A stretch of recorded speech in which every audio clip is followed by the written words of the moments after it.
think we're doing it. I think it's actually happening. Dupas or Dupas? Dupas, either of those variants are better than some of the other ones I've heard. I'll take the Dude, first one.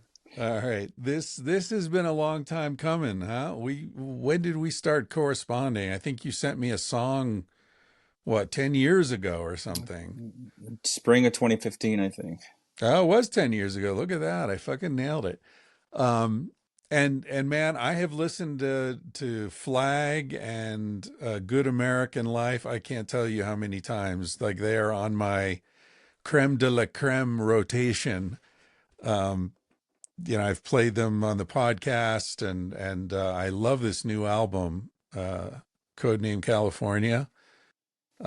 You sent me what, a week or two, 3 weeks ago, whatever it's been. I've listened to it half a dozen times. Really, really enjoy it. So congratulations. Yeah, the album's been a real journey and a life journey, and I guess sort of a rediscovery of music. And I'm really glad people are liking it. I'm really glad you like it, and I'm really glad I like it. That's all that matters. Who gives a Yeah, shit what I think? If you like it, that's what's important. yeah. It's a funny thing I found about albums. I don't know if it's true for everybody, but I found it for me that every one seems to have things it wants from you or lessons it wants to teach you. And this album was it wasn't just it was sort of a conception and not just musical. It was also a bit of a life conception that I wrote music throughout. But eventually, when I got the feel of what it wanted a couple things from me. It wanted me to take my time, to know there was no rush, and to be very patient with it. And the second thing it wanted was to make something I thought was cool, Hmm. not something I would think that anyone else would think was cool. Something I thought was cool, regardless of what I might think anyone else would think when they listen to it. And Right. uh, and so those were sort of like my guiding principles with Codename California, which was fun. Do you work with a producer? Yes, I've worked with producers, and this is actually the first album I took a co-production credit on. So the it was produced by me and a producer in Grand Rapids, Michigan, named Michael Crittenden, who has a studio there, Mackinac Harvest Studios. Really cool, Northern Michigan themed studio. It's like entering another world when you go in there. There's a big fireplace hearth in the control room. But I felt like this was more of a collaboration between the two of us. I did as much production work on this album as I ever have, and it was neat. It was recorded in different places. I actually managed to record the first things that were recorded for the record, which were the main acoustic guitar and vocal tracks for the title track, the first track, right in California, um, in a '60s themed Airbnb that had egg chairs and orange shag carpet, and I wanted to sort of set the album sonically and spiritually, sort of in the Laurel Canyon vibe, uh, you know, um, whatever that means. And so it was neat to find that place that was really just, I guess, made to be in that entire aesthetic and to Hmm. sort of root the recording right there. And that was probably in 2021 that I recorded those tracks. And then later, recorded stuff here at my house, recorded stuff in Grand Rapids, and even have some stuff from Vancouver Island where I was living that I recorded there, just sitting on the couch. The reason I ask about producer is, when you said that you recognize these two things that this project was asking for from you, it kind of sounded like, Rick Rubin talking there, like there's something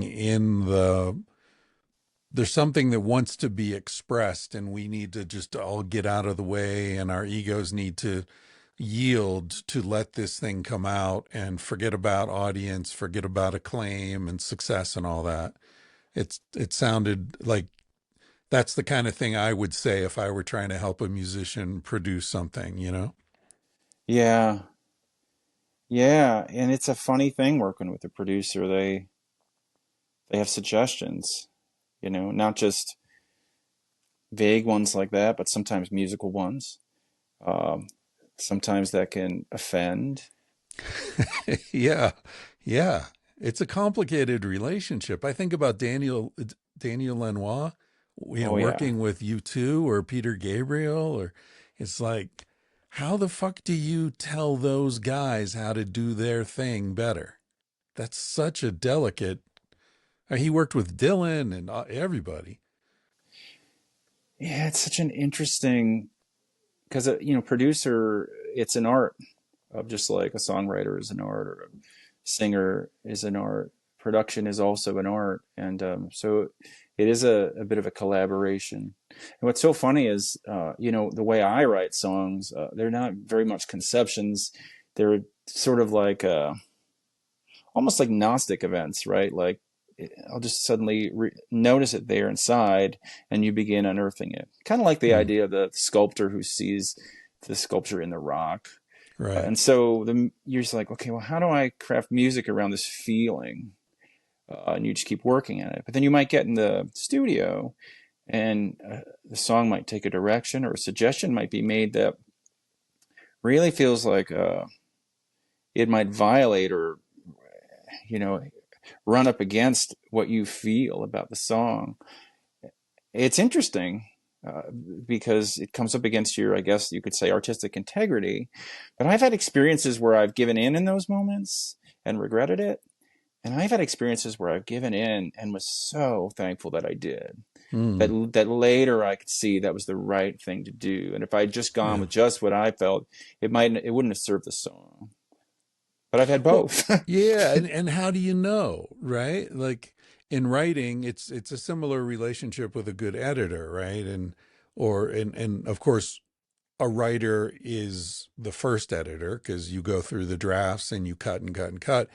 And there's the famous line from Hemingway, "Kill your babies," right? Like that line that you love so much, if it doesn't fit, if it doesn't move the plot, if it doesn't sound right coming from that character, you got to cut it. Even if when you wrote it, you almost fucking came in your genes. It was so great. Those are the ones that are the most dangerous because your ego gets involved. So how do you know when it's artistic integrity, to use your phrase, versus ego or stubbornness or insecurity or whatever? That's a great question. And what you're talking about also overlays with something else I've learned with working with producers and records, the idea of addition via subtraction. That sometimes you can know there's something wrong with the song. It's sometimes one of the hardest things to see is that what it really wants is for you to drop that verse. Mm. And it's the easiest fix, except for seeing it, right? Right. And then you suddenly realize it, and you, boom, the whole song comes together because you dropped a verse or you dropped a whatever, a guitar solo. But Right. it can take a long time to see what's right in front of you. Do you listen to other people's songs? Like, you ever listen to a Dylan song and say, he should have cut that verse? Yeah, I do that sometimes. I definitely do that. But I also understand that I'm looking through my own limited perception. So there's the I feel like I would have cut that verse versus the hmm, what is it about me that sees that that's something that should have been cut, and yet the world loves that song just the way it is. Right. Do you So think do you think the artist, because you said when you're looking at someone else's song, right? You're looking at a Dylan song, and of course, it's 50 years later, the culture's different, the audience is different. So you weren't even born when he wrote it, probably. So your perspective is very different from his. But I wonder, do you think the artist is uniquely qualified to make those judgments over his or her own work? Or is the artist maybe uniquely unqualified because, you know, I've had editors tell me many times, like, you are not your reader. You need to forget everything you know about this subject you're writing about because the reader doesn't know that, you know? So you need to educate the reader to bring them to some point similar to your own perspective, right? So as a writer, I often make that mistake of assuming that my perspective is the most relevant on this work that I'm writing. I wonder if you think of it in those terms as well as a musician. Is it like I'm listening to my own song as a musician, as a lyricist, as someone with all this experience, and that's not how the average listener is listening to my song.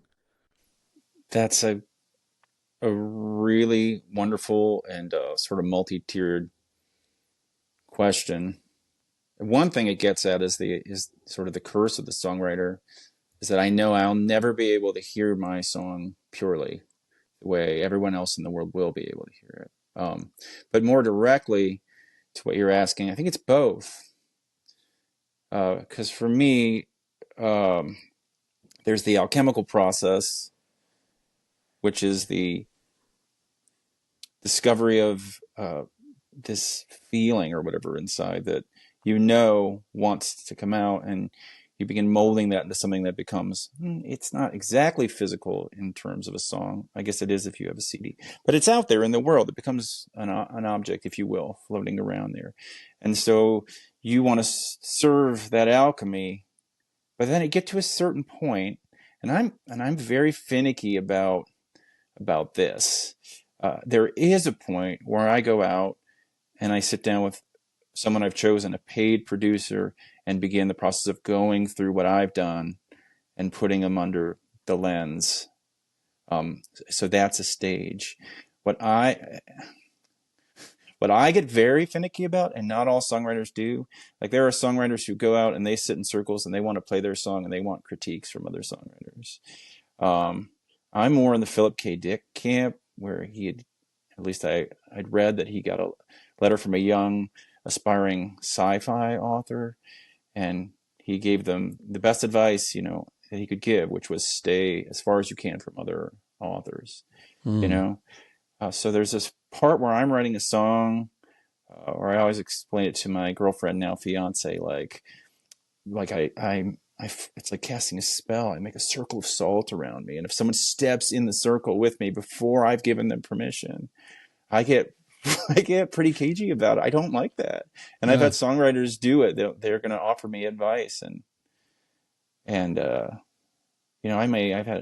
I've had songs that I've never played again. Uh, Not a lot, but one. But then at a certain point, you're done. And now you're ready to go out, and you've got to bring someone in that says, here's what I've got. I want to show it to the world. I'm ready to show it to you because I trust you. I know you. I know your work. And more than that, I know you're going to take the time to understand what my intention was, at least. And then we'll work together to make this a form that's palatable for the masses. Well, that's such an interesting process that you're describing because here you're doing this thing that is ultimately incredibly public, right? I mean, you're singing this, you're recording it, it's going out to as many people as possible, and yet what you're describing is so intensely private. It's Yeah. it's like an emotional OnlyFans account or something. Yeah. And this producer, Michael Crittenden, who, if there are any aspiring songwriters around Michigan or any parts of the world, I couldn't recommend him more highly. But it reminds me of something he would say to me. And so he would say, as a songwriter, you have to be completely transparent. You have to unashamedly put yourself out there so vulnerably, but the song can't be about you. Mm, It cannot be about you. that's interesting. Why not? I think the magic of a song is the listener's ability to project themselves into it. Uh, So you have to be very careful about what territory you claim. I like uh, to say that my most powerful tool as a creator is the listener's imagination, right? So anything I uh, annex ahead of time, that's space that they can't fill themselves. Uh, yeah, that's fascinating. it's Huh. like Inception. The architect creates the dream world, and then the dreamer fills it with their subconscious. Yeah, I mean, so much of art is that, right? Like the artist provides the canvas upon which the viewer projects his or her own emotions and experiences and memories and all that. But, back to Dylan, like Tangled Up in Blue, one of my favorite Dylan songs, is clearly about him and his own experiences. I read this essay. I don't know if you heard me mention this on the podcast, but there was an essay a couple of years ago written by a young guy who was growing up in New York, and everybody would tell him, "Man, you look like Bob Dylan." And, his whole life, and he didn't even know who Bob Dylan was when he was a kid, right? Anyway, so then he gets older and he finds out who Dylan is, and he starts listening to his music, and it's like, man, guy's great. This is really interesting. And then at some point, he listens to Tangled Up in Blue, and there's the verse where he meets a woman. She offered me a pipe. She said something. You look like the quiet from me to you, right? And this kid is like, wait, he's talking about Dante. My mom did a PhD dissertation about Dante. Mom, you didn't never know Bob Dylan, did you? And mom's like, I don't want to No, talk about it. no way! You're Yeah, kidding. no. I'll send you a link to the essay after this. That's Uh incredible. Dude, it's such a wild essay. And he goes through this whole thing, and his mom tells him, like, okay, yeah, I met Bob and we hung out and da da da. But he never asked, like, could Bob be did you fuck Bob Dylan, mom? She never like gets right down to it. And then his mom gets, I think maybe she already had cancer or something at the time, and then she dies, and he never asked her directly. And Oh so man. the essay is largely also about, questions you didn't ask your parent out of respect for their own privacy, even though it involves you. Anyway, it's a very long, I mean, aside, but there are songs like, Springsteen. I don't know if you saw his one man show that he did on Broadway that was on Netflix. Yes. Yeah, it's so good. But, his whole thing was like, to your point, he was kind of saying none of these songs are about me. These are all sung through my father's, this, you know, image of my father that I had and his struggles and all that. But then when you get to his later work, like Tunnel of Love, which I think is his best album, that's all about the dissolution of his marriage, you know? Mm. And of course it's universal because we've all been through heartbreak.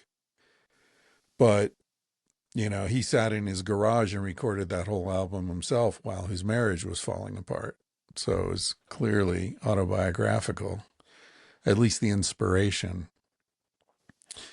Yeah, I was reading about you this morning, kind of preparing for this a little bit. And I saw a lot of people compare you to Springsteen. And I thought, like, that's a great compliment. But for me, it's later Springsteen. It's not young, cars at the edge of town, teenage bullshit Springsteen. Teenage Busters.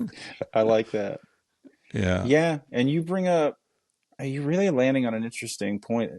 Yeah, obviously some of these works they are very personal. They are very much about the writer. I guess it's just one of those mystery things how you can write very vulnerable and put yourself right in there, but somehow do it in a way that it doesn't box other people out. Right. Um, Yeah. That makes sense. Because I think the way you said it, like when you annex that space, it's not welcoming to someone else's imagination. I think that's a really, really good way to put it, and I can feel that how some music is welcoming. It allows you to enter it and with your own baggage, you know? Yeah. Yeah. Maybe it's like furnishing a room. Like you were talking about wanting to record, get that Laurel Canyon vibe with the orange shag carpet and all that. So maybe it's like you create a context or an atmosphere, but you don't over furnish it. So people can come in and add their own stuff to it, but it still has that orange shag carpet. You know what I mean? It still has that vibe. Yeah, that's a great way of putting it. And one of the things about songwriting that I think people don't put as much thought into, that when you begin to get good at, that hopefully you realize, is you've got the notes and the rhythm and all of it, but it's the space that you're leaving unfilled between the notes that really makes things take shape.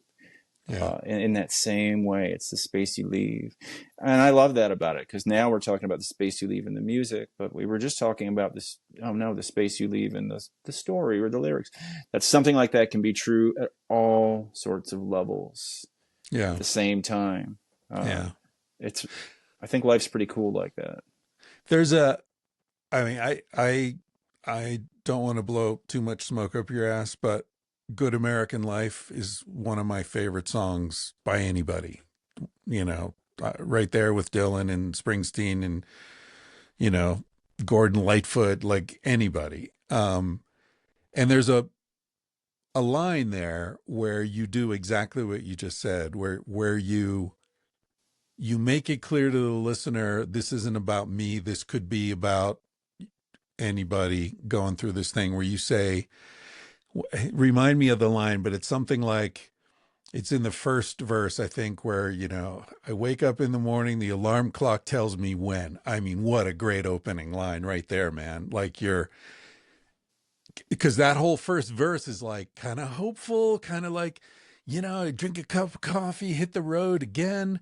But it's also, there's a hint of where you're going because the Yeah, alarm clock told you when, right? You didn't right. just wake up because there was a bird outside, singing or something.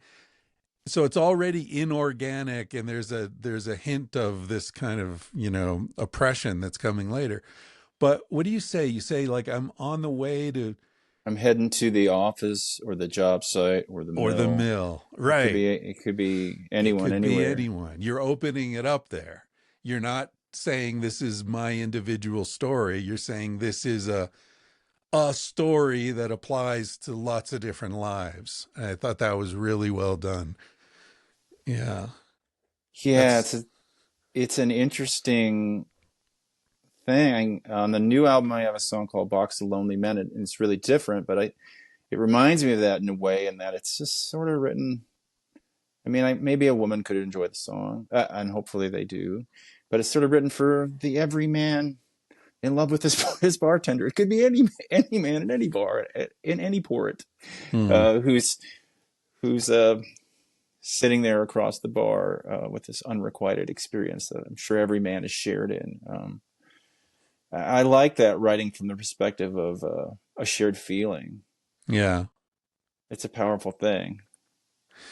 Yeah, because it's community, right? It's, I mean, I think people feel comforted by that, by knowing that this pain I'm feeling right now, like when I've been in difficult moments in relationships, one of the one of the kind of, compensatory pleasures is I listen to breakup music and I hear it so much more deeply, Mm. you know? I mean, I listen to Don't Think Twice, It's All Right, and I'm like, man, I'm right. Dylan has been where I am right now. Like, I really, there's a humanity, a shared humanity to the suffering that's really, it's And really nice. that's one of the greatest rewards or at least one of the places I find the deepest purpose so far in life. I find a lot of my purpose through music. That could change because my life is entering a very new phase now. But Codename California, when I set out to make this record, I wasn't in a great space. I wasn't a very happy guy. I was pretty lonely and pretty lost, and one of the driving concepts of this, why the album has this code name. I had found out my dad had I had released the last record, Lonesome Side of Town, which had taken on a very country sound, which is something that had happened very gradually with me, sort of like the frog in water. Um, I had take that, and I don't have any particular beef with that record, but things had begun to feel hard to sing and less. I don't know. I just wasn't connecting quite in the same way. And then I did the release show 3 days later. I got a call. My dad had passed. Um, and I, finished the tour shows around that record. But then I just decided I think I need to step back here and find some perspective. That was where this concept of California sort of came for me, because at my dad's memorial we'd be going through these photos, and my mom pulled one out and said, "Look, I'm pregnant with you here in Los Angeles. I'm 4 months pregnant." And it surprised me, because I grew up hearing my mom, my dad, my older sisters, they would talk about living in LA and Tommy's Hamburgers and going to Dodger games and going to the beach. And they were just the golden memories. But my dad had got transferred with Shell Oil to Houston, where I was born. But these memories were so golden that they were like mine, but I was never there. And so when I found out that I was there, even in utero for 4 months, it just rocked my world. It was so cool. And it was a few weeks later in 2019 where I had this idea, codename California. But when I went out to live on Vancouver Island, I sort of conceived this, and I stopped in LA for a week, and with the intention of just returning to the place where it all began, and setting an intention to to close that circle and start a new one, away from home, uh, to slow down, to find perspective. And I would eventually find a lot of things. I'd be able to eventually go back and listen to my last record and hear all these affectations in my voice that I hadn't really noticed creeping in. And then I found myself asking questions. Well, what would you sound like if you were just singing like you? Which is a really weird thing to try to do, you know? Yeah. But I was doing it with all levels of my life. And so anyway, it gets back to now. What's so great is that my release show a couple weeks ago, as I was approaching that, a lot of things have been changing. I'm not a lonely guy anymore. I'm not a unhappy guy anymore. Things have been transforming really wonderfully in my life, in fact, lately. And I was planning to propose on stage at my release show to my girlfriend Caroline, now fiance. She said yes. And as I approached it, I began to realize that circle I opened in LA in January of 2021 was going to close that night with a full performance of the record. And by the time I left that stage, I would have started a new circle, but Mm. with another person, which I've never done. Anyway, all this to say, it reminds me of the idea of you talking about how music lets you. I don't remember how you said it, but we were talking about music, and I was talking about purpose. The idea that a song on the record, like I have a song ready to be found, and for me, it's kind of the heart of the album, because it's about that getting quiet, that searching, that something's wrong, but I don't know what, and I'm going to get quiet. Um, that that one person in 20 years might hear that, and they might be down in that hole and realize there's a little note stuck to the wall that says, "Hey, Yeah. I was here," you know. I got out. That's a lot of purpose. I find, just the off chance that music could be a friend for someone, in a low place.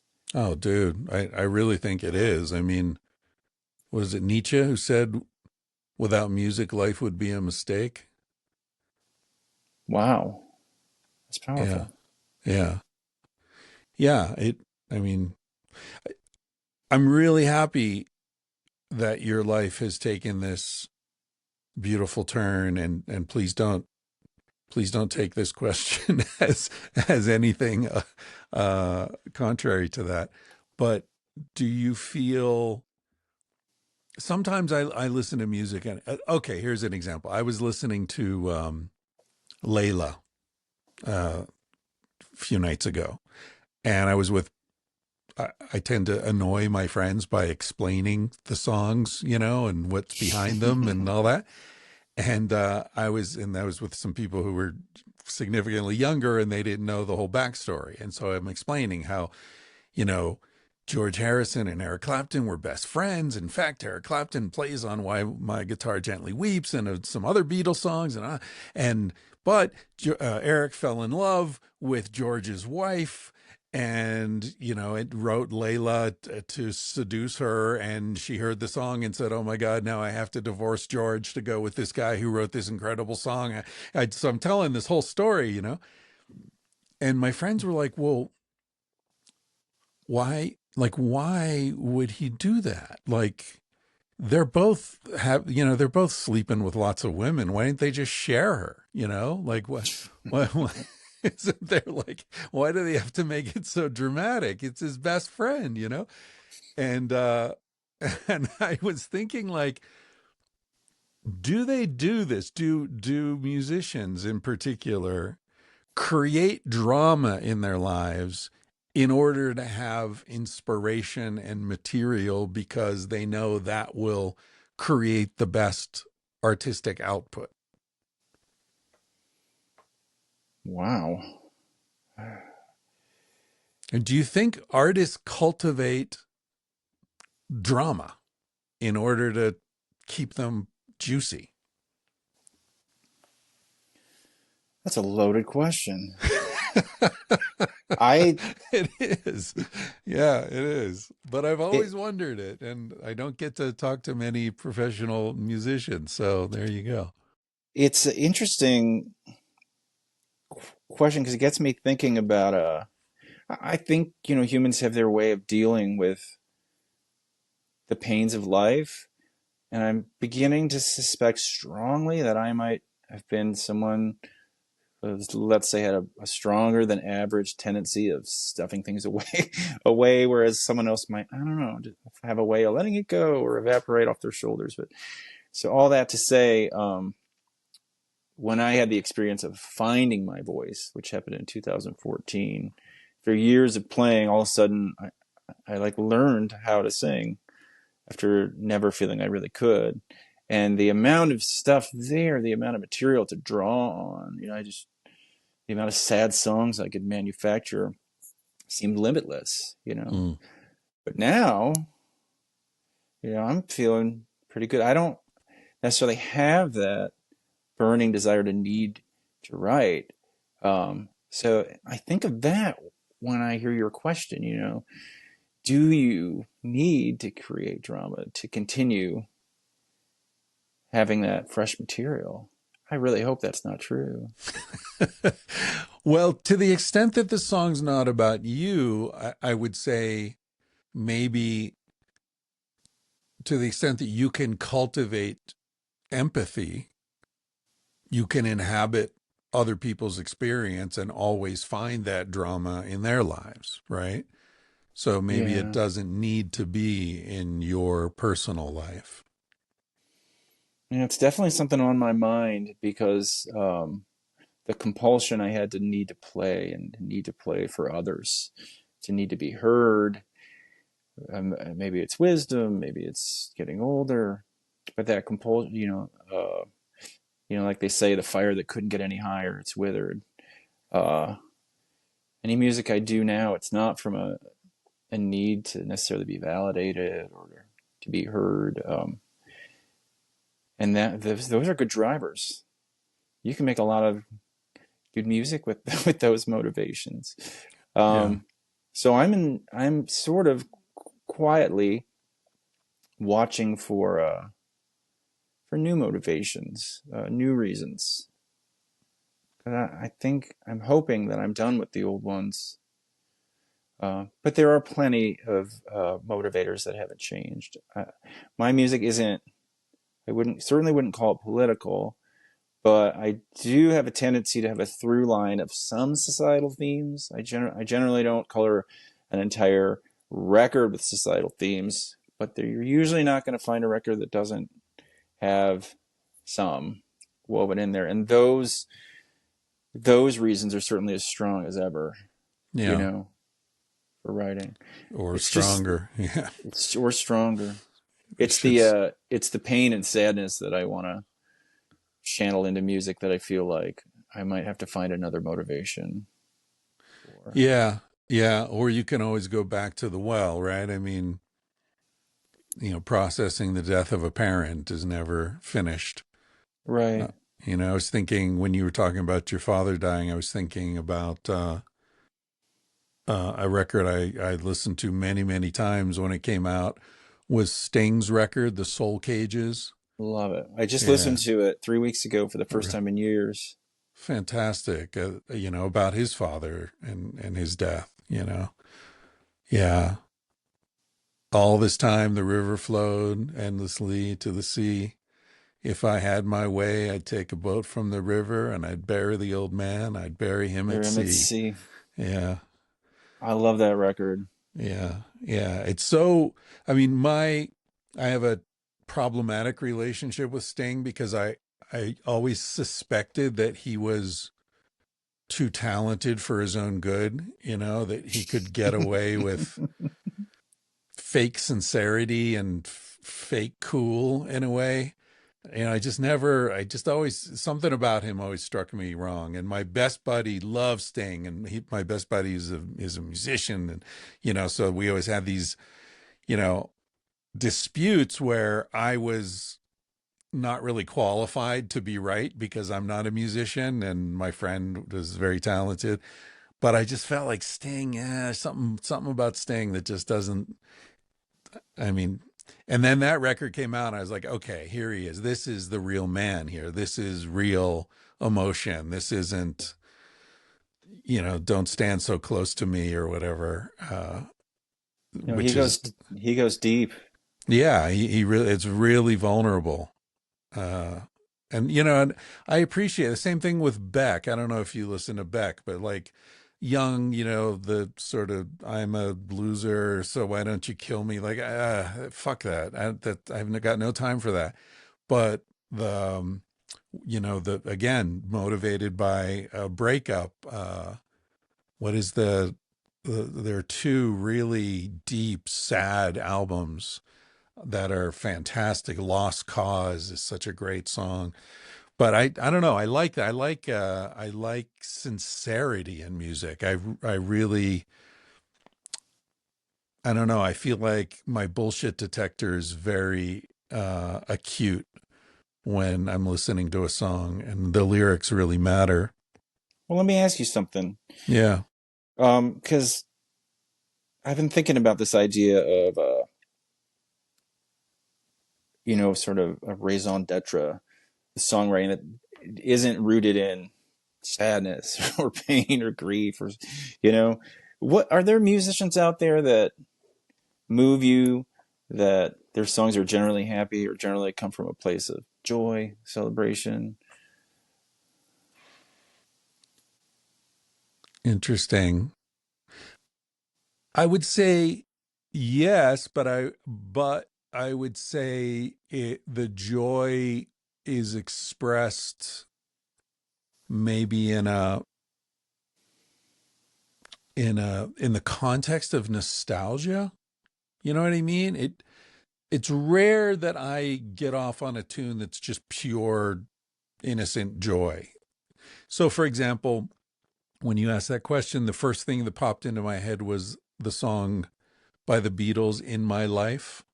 Mm-hmm. You know that song? Yes. So he's going through like, I've loved these different people, I've had these different relationships, and they've all been very meaningful and beautiful and important to me. But of them all, you're the one that, really touches me the most. That to me feels like a very honest, grown up love song. You know, when I hear "Baby, baby, you're the only one I care about," you know, there's nobody else like you. I think you're just fucking children. This is just feeding the romantic fantasy factory, you know, churning out this bullshit. I like adult joy, which is tempered with loss and knowledge and wisdom and all that kind of stuff. Yeah, you're right. And a song like the Baby Baby song uh, ceases to ceases to represent reality in a way, right? Like Leonard Cohen said, right? Everything has a crack in it. I've considered this, and I consider it to be deeply true of the nature of this reality that everything has a crack in it. It's a fascinating concept to me. And most songs that I write have cracks in them for that reason, you know, because it makes them real. Yeah. You said you don't consider yourself to be political, but the two songs by you that I'm most familiar with, which are Flag and Good American Life, are both extremely political to the point where I could imagine maybe you got some hate mail from people. Well, I'll push back on that Yeah. because I agree that they are extremely political, but I contend that both Democrats and Republicans could embrace either one of those songs as their own. So maybe a better word for political, and this just goes to show you where our society has gone, that I would use political for a synonym for divisive. Uh, Okay. Yeah, I don't which, mean that. I mean politically aware, right. you know? So So I there's a, consider them to be societally aware, yeah. but not. I'm not interested in subscribing to one team or the other. I'm interested in writing something that gives people an excuse to come together. Like, hey, let's write something that everyone can enjoy. And if you only write something that's aimed at one side, well, that's half the possible listeners. It's not even efficient, Yeah. nor is it in my nature. Yeah. No, I agree. Yeah, and I don't mean it that way. I don't mean it's Democrat or Republican. I mean it's, you know, good American life is if I can paraphrase the message is the American dream isn't accessible, guys. That's maybe it was one day, but it's not now. You're running on the hamster mill. I keep waiting for the whistle and everyone will stop, but they keep on telling us there's still room up at the top, right? It's like everyone thinks they're going to be a millionaire. Everyone thinks they're going to defy the odds. They're going to win the lottery. And that's how they keep us going and keep us fucking churning profits for others. So, in that sense, to me, that's a very political statement because you're saying, people, this is an illusion. You know, we're being exploited here. Yeah, But you're right. It's not, you know, you could be going to the office or you could be going to the mill. It's not white collar versus blue collar or class, upper middle class versus lower middle class. It's we're all getting ground up by this machine. And Flag is the same, right? It's people in overseas wars that they don't understand, and the widow at home, and they hand her the flag from the coffin. And it's like, it's a beautiful, they're both, I think, really beautiful expressions of the despair of life in America at this point in history. yeah. I guess they are political. But not divisive, you Not know? divisive. Yeah, I'm Yeah. not. I'm interested in hopefully writing music that people can agree on. We have so Yeah. many things to disagree on. Uh, I want to write things that everyone can see themselves reflected back, which is, you know, it's a big enough challenge. But yeah, But how much of that do you control?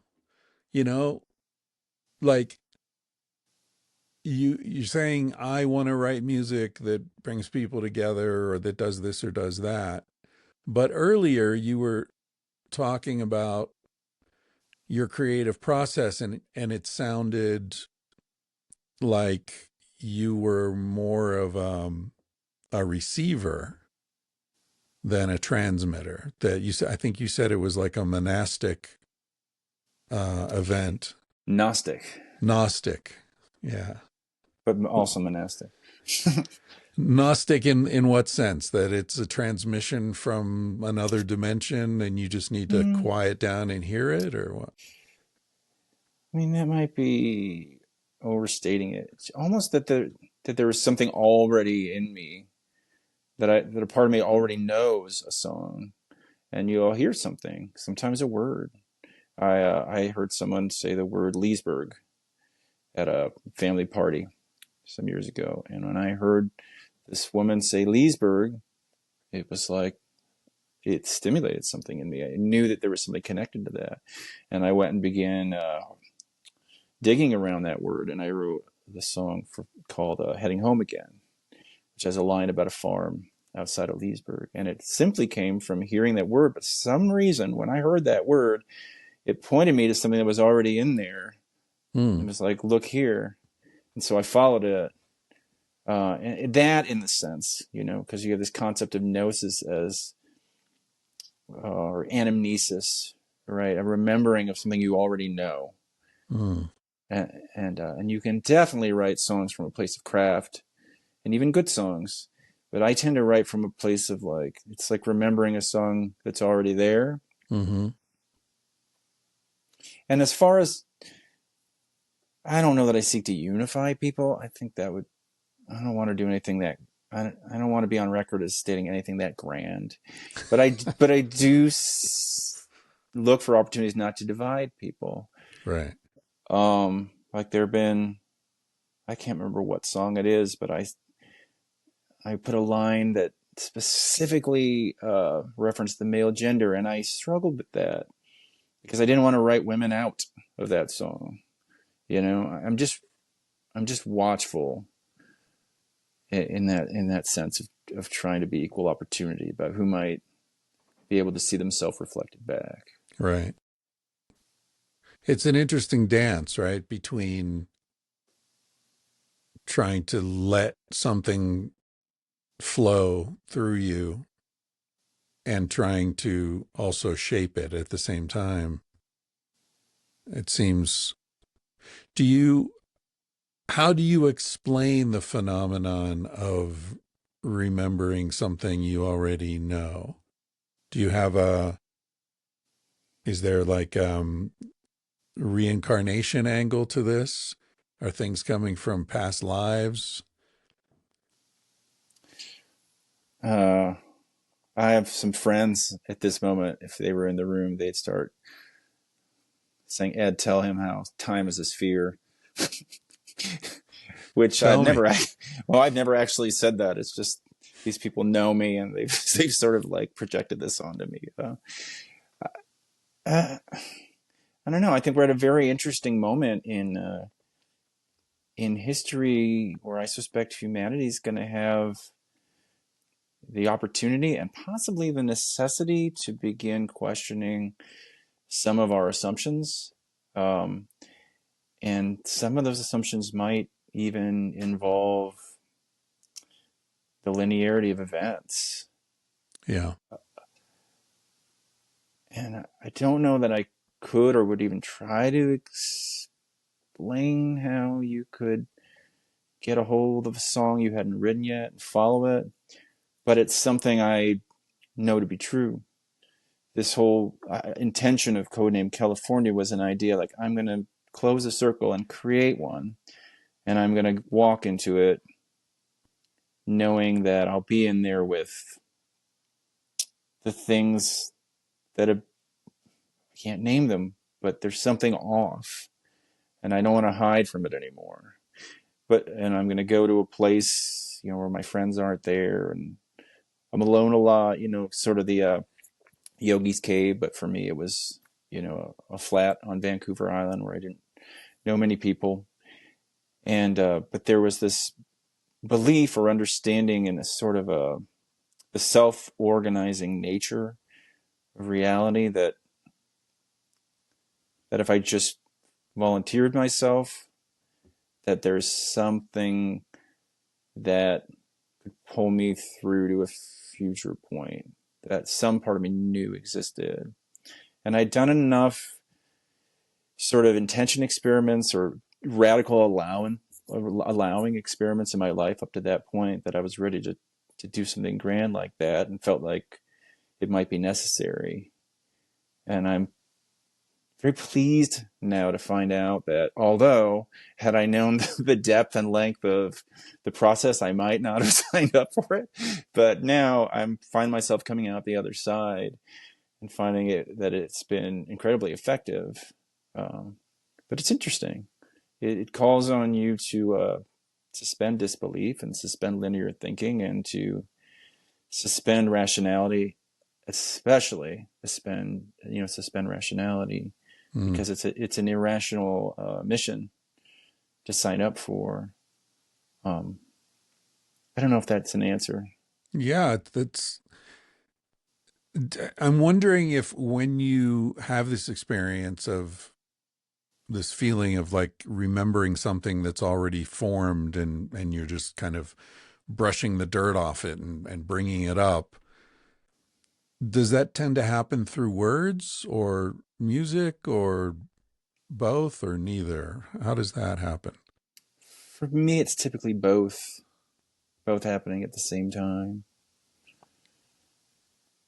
And You I'll ever think? just Yeah, no, go ahead. Go ahead. well, yeah, just following a song with guitar and words, and you're either resonating with that feeling or you're not, you know.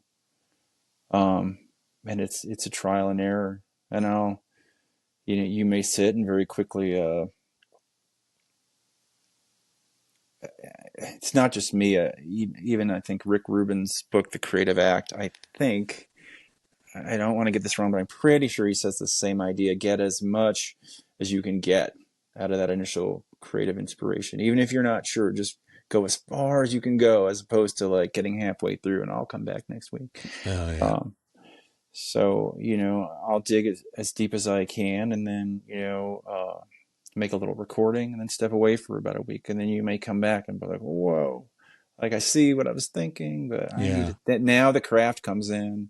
Right. I need to mold this clay. I imagine that's very much like, there was a time in my life when I recorded my dreams every morning just as I was waking up. And then I'd go on with my day and forget all about it. And then every once in a while, look back at the dream journal and it's like, oh, like just a few lines and I'm back in that space, that dimension, which I imagine is something similar to what you're talking about, where like there are a few sentences or a few notes and it takes you to a place that you forgot you inhabited at some point. Yeah, and if you don't make the demo, um, typically I won't be able to find my way back to Right. it. Sure. Just like I never would have found my way back to the dream if I hadn't taken those notes. No, exactly. I'm always perplexed when I think about people like Elton John and Bernie Taupin. Like, how the fuck does that happen? Because we're talking about this process that's all happening within your mind, within your subconscious somewhere, and separating it into these two different guys. Like, They're a strange case. man. I mean, Lennon and McCartney, I can kind of see it. They're best friends. They've known each other since childhood. There's like a synergistic thing happening between them, and Mick and Keith as well. But Bernie and Elton, I don't get it. Like one guy's straight, one guy's gay. They weren't friends. They were put together by the music publishing company, like, yeah, you guys write some songs together. And uh, that's such a strange relationship. And What's Elton, like he gets the poetry and writes the song, writes the music after he reads the lyric. Yeah, that's crazy to me, actually. I guess I could see it. I don't know. For me, it's almost always together. It's very rare that I write the words for the music. But if I had to do it one way, I guess I'd rather have the words first. Hmm. Are you a big fan of Bernie Taupin's lyrics? No. Me neither. I'm And yet not. I am a huge fan of Elton John's me, music. me too. And it always confused me, the process, because for Elton John to read mediocre poetry, like Rocket Man or something, and sit down and write that incredible music suggests to me that Elton John has very, very deep appreciation of words and of poetry, because even bad poetry inspires incredible music in him. So why the hell didn't he write his own lyrics? You know, And did he I don't think ever? so. I Not, think not even every once, huh? song it was Bernie Taupin wrote the lyrics, sent it through the mail. Generally, he wasn't even in the room, and Elton would read it, sit down at the piano, and out came the song. Huh. Yeah, pretty Well, incredible. yeah, he's a man who's brought a lot of joy to a lot of people. Yeah.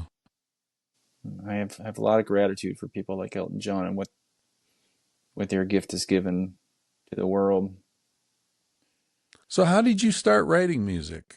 How were you super young, or you said you found your voice at 14 or something? But Actually at 42. oh, I knew there was a four in there somewhere. Oh, in 2014. Oh, Yeah. 2014. Okay. Math might be a little off there, but it was definitely 2014. I grew up in a pretty musical family. My dad played guitar and sang. My mom played guitar. She'd harmonize. When we had family parties, I kid you not, you know, my dad's brothers would be gathered around, four or five of them with guitars, one with a washtub bass, people with tambourines, everyone singing, kids playing. It was great. That sounds Um, great. Yeah. yeah, it was cool. It was a cool 70s vibe. Hmm. And so music was just a part of my family. My parents literally tried to bribe me to pick up the guitar. And I tried a couple times and it just never took. And I can't really explain. Yeah, a cousin, I guess, in Winnipeg, where I sort of grew up in Winnipeg. He was born in Texas, and I was two. They moved to Winnipeg, and so there for 10 years, and then came to Michigan when I was just about to become a teenager. The perfect time to uproot. But I had a cousin, Bart, who was just this amazing uh, instrumental guitar player, play all the Van Halen stuff note for note. It amazed me. I wonder if that had something to do with it. But one day, maybe I was 14. I don't know the year, but my dad had a guitar laying around the house. It was a summer day. I didn't have anything to do, and I picked it up, and there was a songbook of simple songs, and there was a three-chord song, Jimmy Crack Corn, and I started strumming through it, and kind of learned to play it. And my dad got home from work, and I remember saying, "Hey, check this out," he he kind of shook his head, almost like you'll never stick with it sort of thing. Um, and I don't attribute a lot of weight to the fact that he did that, but I think maybe I wonder if that's why I stuck with it, because after he died, it took a while, but I think I've come to realize just how much of my musical journey was for my father, before this last record. Um, Maybe even some of the delving into country and things he loved, country music. Uh, but yeah, that's how I picked it up, and then I became a pretty good electric guitar player. Electric guitar was my voice. I learned to play a lot of lead guitar, play in bands, doing the lead guitar work. Could never really sing, You a but then shredder? yeah, I tried to. I could never play super fast, but I could. I was definitely a dangerous lead guitar player, and versatile. Um, and then you get to college, and I had a girlfriend, and she bought me an acoustic guitar. Women are such amazing creatures. Instead of complaining, she just went out and bought me an acoustic for my birthday. And Because the electric was too loud. Yeah, or whatever. She just, I guess, Uh, I swear women, they play 4D chess. yeah. Um, I love that about them. Yeah. And I started going out with her to see singer-songwriters, and I really got into that. And then I started trying to play and sing, and that went for a long time. And and I had people, had friends, I tried to write songs. I had friends who would encourage me to, you should go out and play this, you should go out and play it. But I knew none of it was good enough. Although I did play in bars, but never my own music. And then, yeah, something happened in 2014. I actually have to credit Duncan Trussell a little bit with it. I'm chagrined to say, but I was listening to him ramble before one of his podcasts about he sort of explained this idea. I'm sure I'll get it wrong, but it was the idea.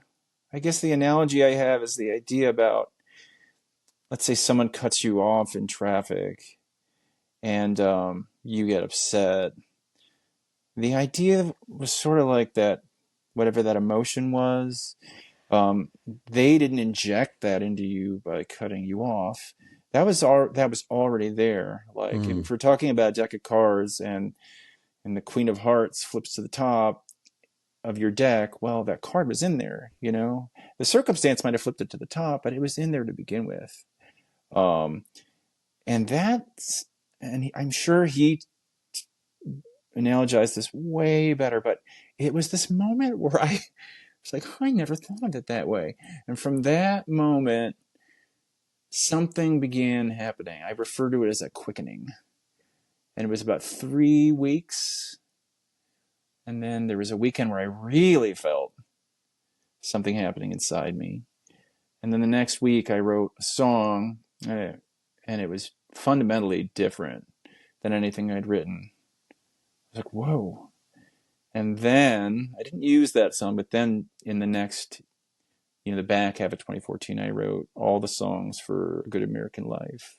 Mm. And I wrote the song Good American Life later in that year in November, just after booked for my first, or I'd been booked for my first professional gig, opening for an artist named Chris Knight. And, uh, and I wrote that song about 3 weeks before, and I played it at that show, and people liked it. And I thought, something in me thought, um, I don't know where these songs are coming from, because I tried to write for years, and this isn't like that. These are better than anything I wrote before, and I'm not trying to write them the way I was before. Right. And I think that I better do something with them. It was almost like there was a part of me that was aware of some sort of contract, to not hold on to something like that. That it's not for me to keep under a bushel or whatever Mhm. they'd say. And so, yeah, I went out and found a producer and made A Good American Life, and the album got a little traction. I think the universe sort of helped me there. Uh, I didn't know anything about releasing a record, but I got a call from a record promoter in the UK who watches the website of this disc CD manufacturer, and he saw it and was able to listen to it and reached out. And yeah, that phone call sort of changed my life. Mm. In what sense? Well, just that the album got to be, in a small sense, known. I found out people wanted to hear my music. It was only released in 3 countries, but it was on, played nationally in all 3 countries. It was on the BBC and in No Depression and on lists and things like that. That it was all quite shocking for me.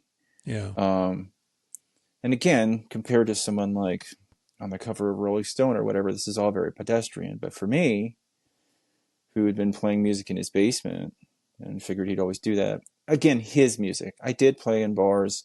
I did perform a lot of cover stuff, but this was all very new and very surprising to have this all happening very quickly, to find songs coming out and all of a sudden, I remember being on whatever the Telegraph UK's top country albums of 2015, and right, it wasn't in a list of, it was in no particular order.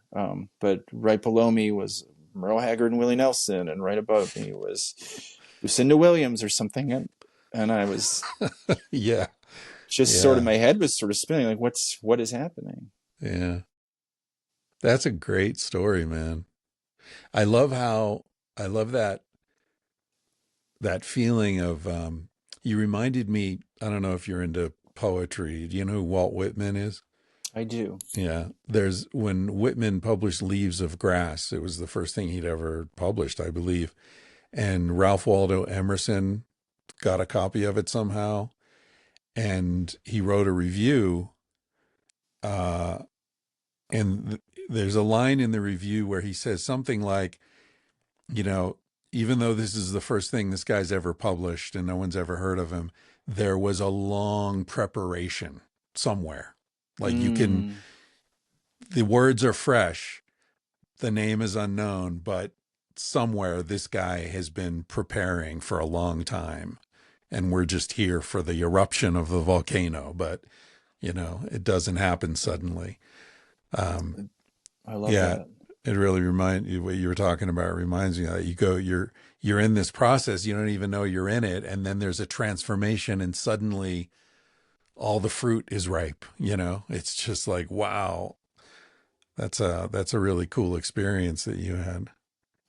Yeah, and looking back, I'm left to wonder at the meditational aspects of music, of playing and singing, uh, and almost doing it right to the point where you've been playing guitar so long you can play some pretty cool things without having to concern your mind with it.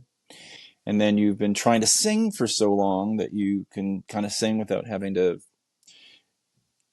have your mind on it.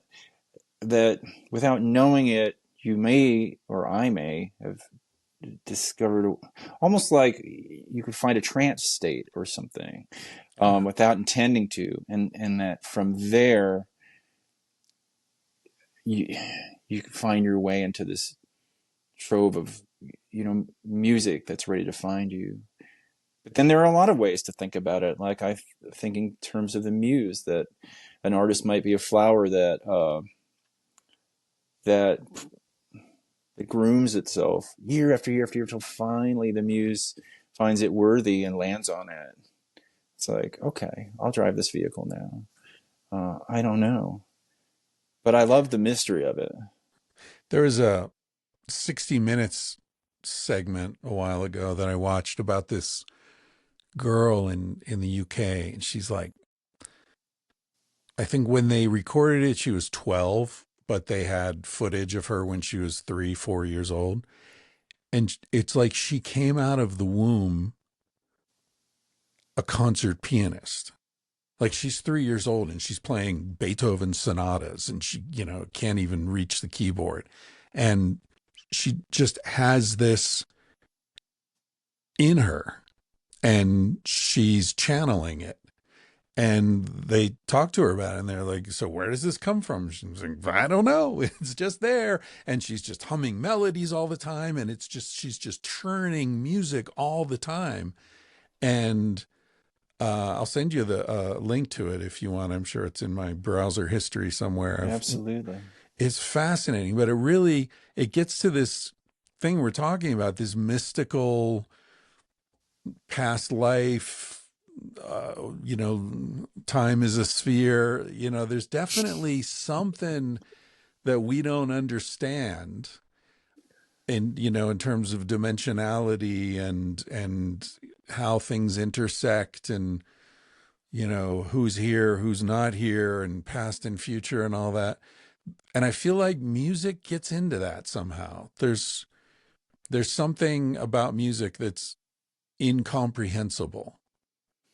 Do you have a sense about this something we don't understand? Not about what it is per se, but about, is there a reckoning? Maybe that's the wrong word.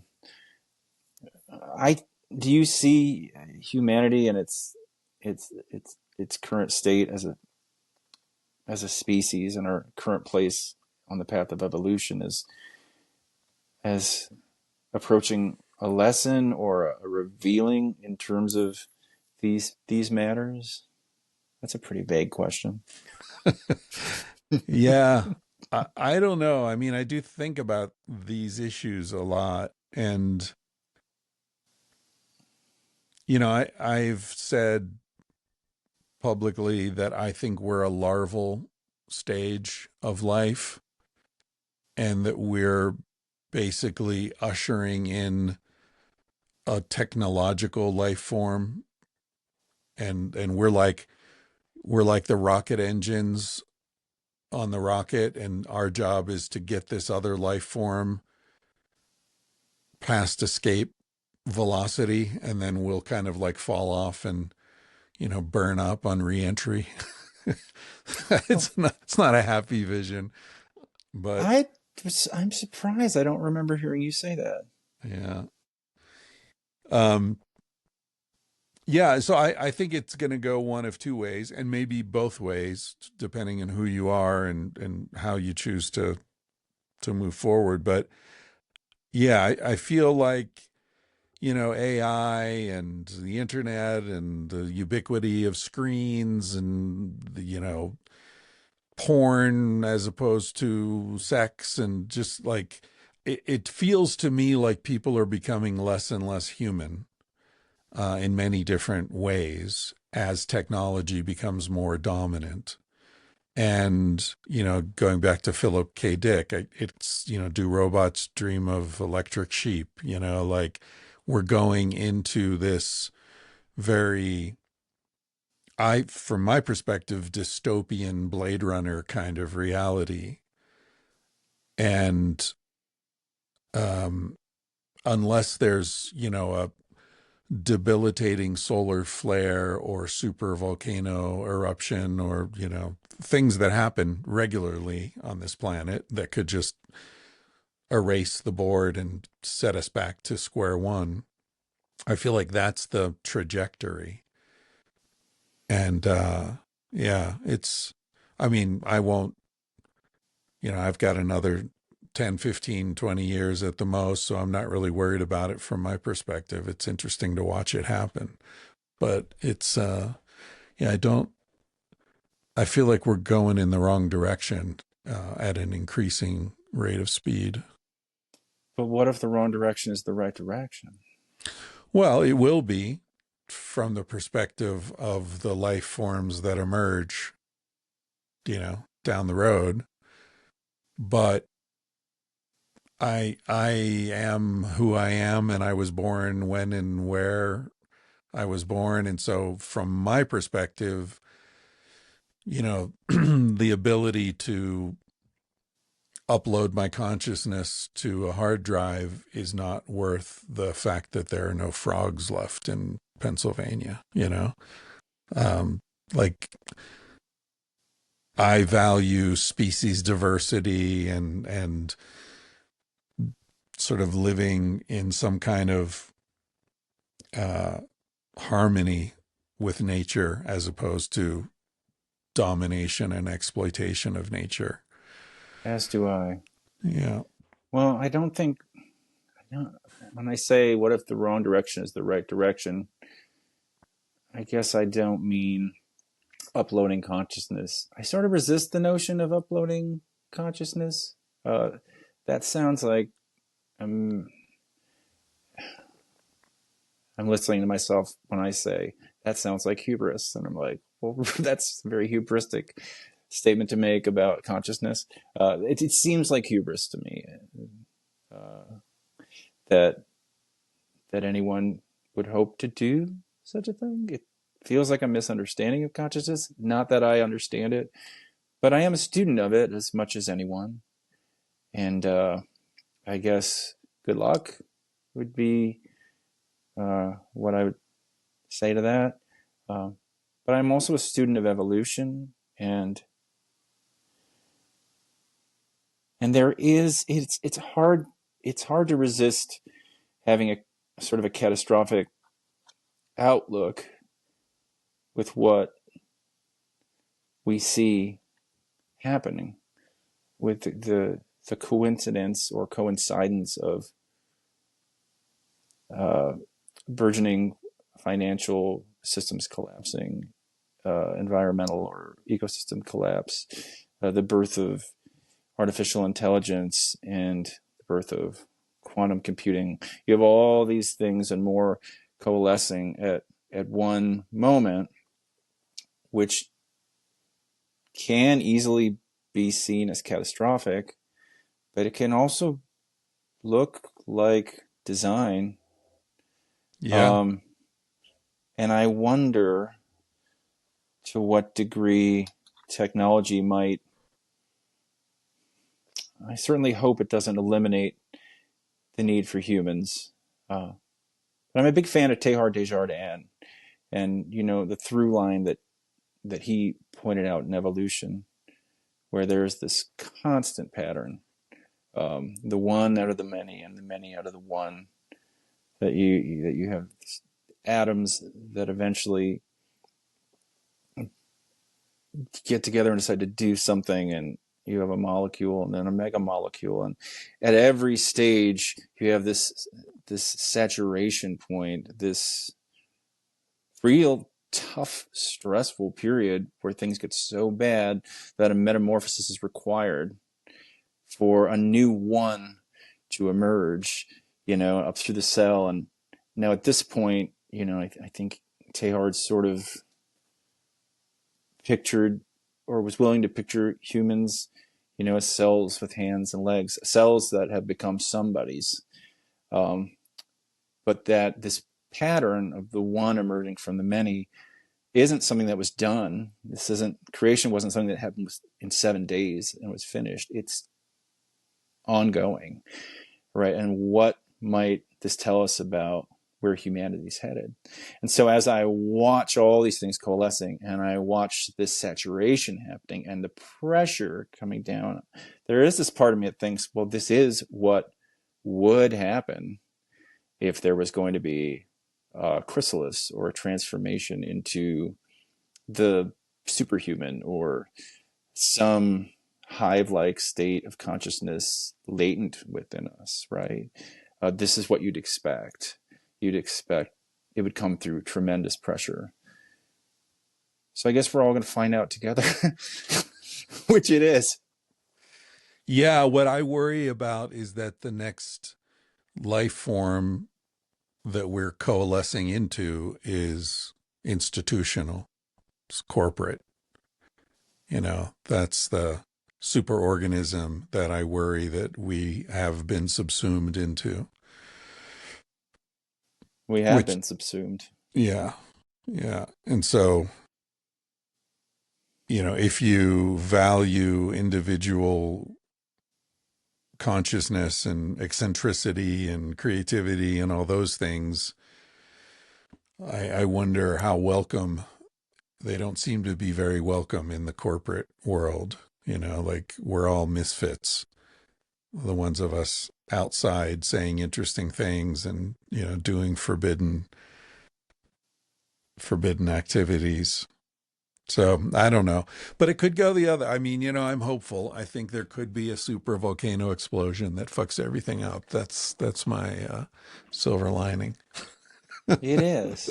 I try to take comfort in the fact that, from my perspective, as a cell, whatever would be emergent, it's not something I could imagine.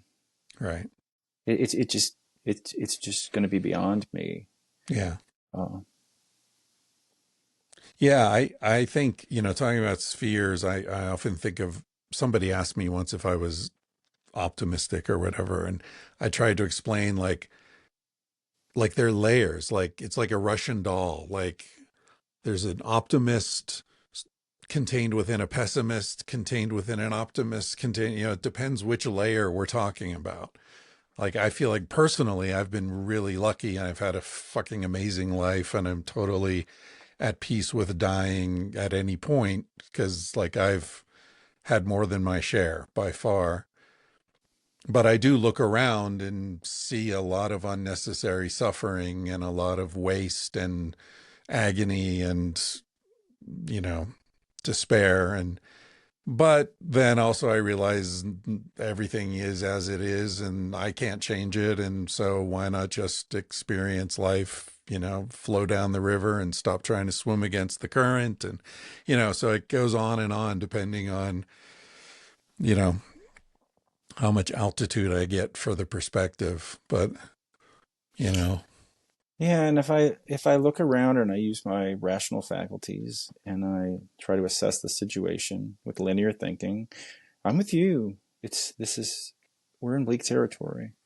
But if I ask my heart, it has a different opinion.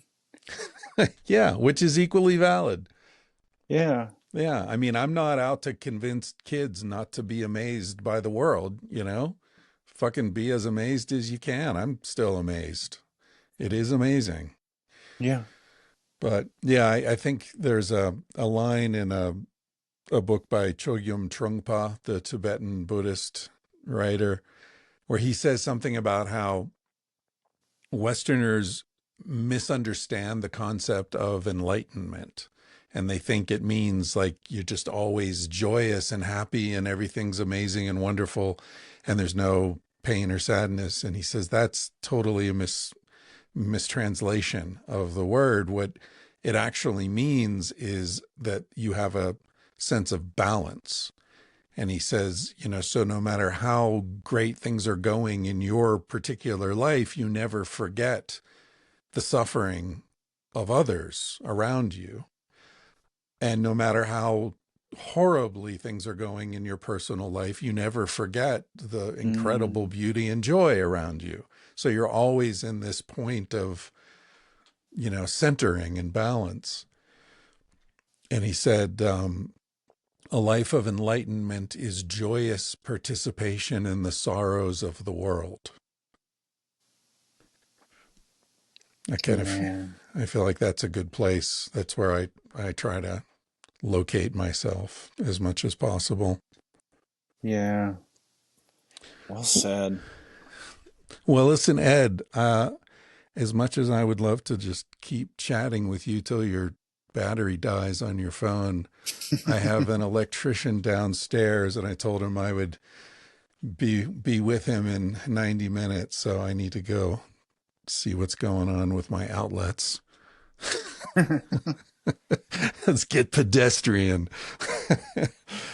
Dude, this has been better than I thought. And I had high expectations. I feel like I've had a little window into your consciousness here the last few years listening to your music.